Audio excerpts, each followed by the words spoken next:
I grew up in Taiwan and immigrated to the United States when I was 12 years old. Growing up there in the 80s and the 90s, I still remembered the old Taiwan before it became the modern country that it is today. The city development invaded into the tropic jungle that once covered the island in its entirety. As the city grew, it slowly swallowed up the old landscape that was originally rural and agricultural. I remember there were numerous, nameless and unpaved backstreets, old and abandoned farmhouses, overgrown pockets of vegetation which served as shortcuts to school and playground after school. They also provide my friends and I endless backdrops and settings for scary stories that we made up to frighten each other. It is common pastime back in those days that we gather around the adults after dinner listening to them telling the scary stories. Everyone had scary stories to tell and they always claimed that the stories were real. Perhaps it is in the Chinese culture to frighten ourselves with stories of ghosts and spirits that we maintain a healthy respect for the unknown and the unseen. Xinhai Tunnel is one of the oldest tunnel that was built for the development of the Taipei city. It connects one of the nearby rural areas to the Taipei city for faster transportation. It was notorious for accidents due to its poor lighting and steep curves. A taxi driver picked up a young woman on the city side of the Xinhai Tunnel around midnight on a rainy night. She told the driver to take her through the tunnel and that her home is just 5 minutes away from the other side of the tunnel. The taxi driver turned on his meter and proceeded through the tunnel. The young woman sat in the back seat quietly. She did not respond when the taxi driver tried to strike up a conversation. She was also motionless the entire trip. The driver pulled up to an old house, and the young woman apologized to the driver that she had forgot her purse at work. She asked him to wait outside and she will go get money from her house. The taxi driver saw her went into the house. He waited and waited until 20 minutes had gone by. He grew impatient and went knocking on the door. An old man answered the door with a 100 new Taiwanese dollar, NTD, in his hand. The taxi driver was very mad and told the old man how he had wasted 20 minutes waiting outside. The old man stood there and let the driver finish his rant. The old man said, "I am sorry. That was my daughter. She died 3 years ago in a car accident on the other side of the tunnel.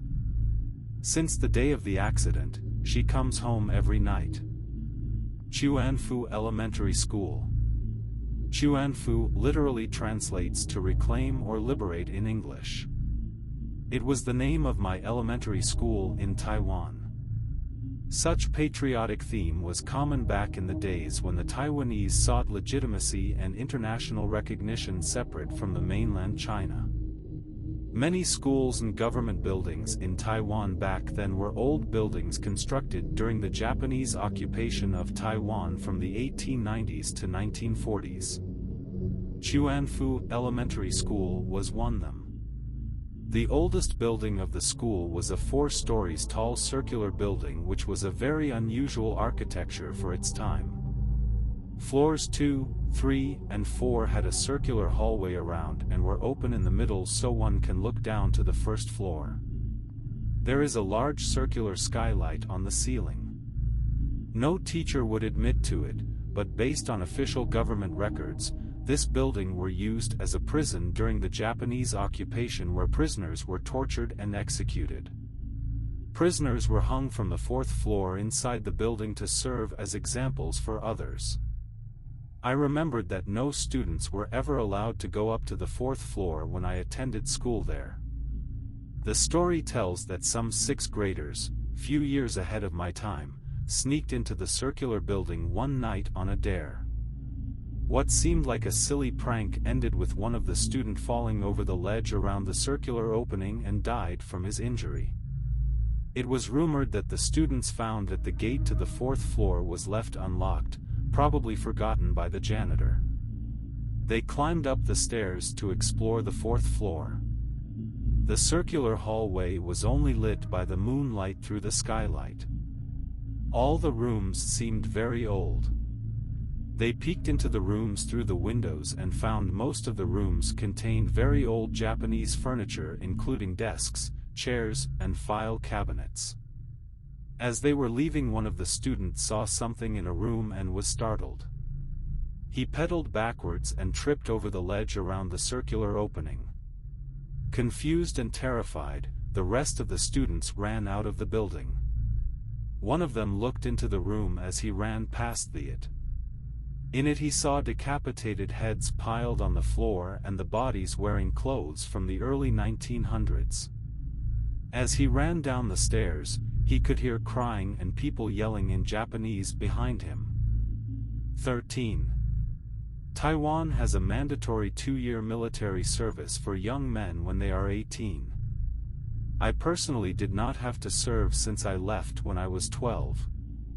Many of my friends as well as members of my family served in military. My father served in the Taiwanese army in the 60s. During the service, most people are only allowed to visit home once a month. Imagine a bunch of 18-year-old young men, barely graduated from high school, get taken away from home and placed into bases located deep in the jungles or some tiny remote islands off the coast. Homesick and terrified of the new surroundings, one can only imagine the fear these men faced on their first night watch at these remote outposts. My father told me an incident that happened to his platoon. They were doing the training exercise called Night March. It was an exercise in which the platoon had to march from one base to another in the cover of darkness within certain time limit. Failure to achieve this objective often led to revoking passes to the monthly visit home. At the time, my father's platoon were stationed in the bases located in Nantou County, part of the Central Mountain System of Taiwan, where a large part of the landscape is still covered by the jungle. My father said that night march is one of the more dreaded exercises they had to do. There had been many accidents associated with this exercise, such as the platoon getting separated and lost in the jungle or the platoon leader not paying attention and led the sleepy soldiers behind falling a cliff.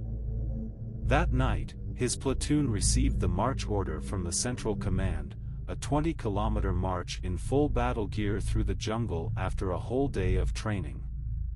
The fog had came in and the visibility were very poor. The only light sources were their own personal flashlight, which they were not allowed to use without permission from the platoon leader. The whole platoon were exhausted and they had 4 hours to complete the objective. As they were marching, people were losing their footing left and right. My father said some of his squad mates were practically asleep marching on their feet. About halfway, the platoon leader gave the order to stop and allow the soldiers to rest for 10 minutes. My father was initially quite relieved from the much-needed break, but he realized the platoon leader had stopped right next to an old abandoned burial grounds. These unattended burial grounds were not uncommon during the 50s and 60s when many poor farmers who had no money for proper burials would leave the dead in shallow, unmarked and sometimes uncovered graves. My father said that he could smell the rot in the cold, damp mountain air. He did not even dare to protest or warn his squad mates about their location when some of them started taking a piss near the shallow graves. His squad leader gave the order to sound off before starting the march again. 1, 2, 3, 4, 5, 6, 7, 8, 9, 10, 11, 12, 13. There were only 12 people in his squad. Which one of you idiots is too sleepy to count straight? Drop and give me 20. Everyone in the squad groaned. My father said he was so furious at the squad mate who messed it up for everyone else. Whoever it was, he better hope that people could not figure out who he was. The thought of staying next to the burial ground and doing push-up were just terrifying. Sound off. 1, 2, 3, 4, 5, 6, 7, 8, 9, 10, 11, 12, 13. Not again. Who did this? Wake the F underscore underscore underscore up. Another 20 push-ups. Sound off. 1, 2, 3, 4, 5, 6, 7, 8, 9, 10, 11, 12, 13. This is not funny anymore. Whoever it is, please stop. Another 20 push-ups ordered from the squad leader. By this time, my father's squad is the only squad that remained next to the shallow graves. Then he heard his squad leader. What the F underscore underscore underscore, we are next to A underscore underscore underscore, let's get H underscore underscore underscore out of here. My father was relieved to hear that. By now all his squad mates had realized where they were and everyone was freaked out. Everyone ran as fast as they could. To this day, my father could not tell if it was a prank from his squad mates or not. He played that voice who yelled 13 again and again in his mind. He said it does not sound like any of his squad mates. He was number 12 and he was certain no one was behind him. At least he hoped so. It is busy out there tonight. My friend, Eric, who served in the Taiwanese army in the 2000s, told me his story while he was stationed in a remote outpost in Taitung County. Eric was a smart guy, skinny bookworm type with glasses. He had already been accepted to college prior to be enlisted. To his surprise, military service was not bad at all for him. Since he had already been accepted to college, his platoon leader assigned to him to light duties such as bookkeeping and other various office jobs. He was excused from most of the physical trainings. His bunk mate, a native Taiwanese from the nearby countryside, was some sort of prankster who claimed he can see ghosts and spirits. Eric said most people just laugh it off when his bunk mate reported the paranormal activities out in the woods during night shifts. One night, Eric was on night watch duty from 1 a.m. to 4 a.m. His bunkmate was the previous shift, and as they were switching off, his bunkmate said in a very serious tone, "It is busy out there tonight.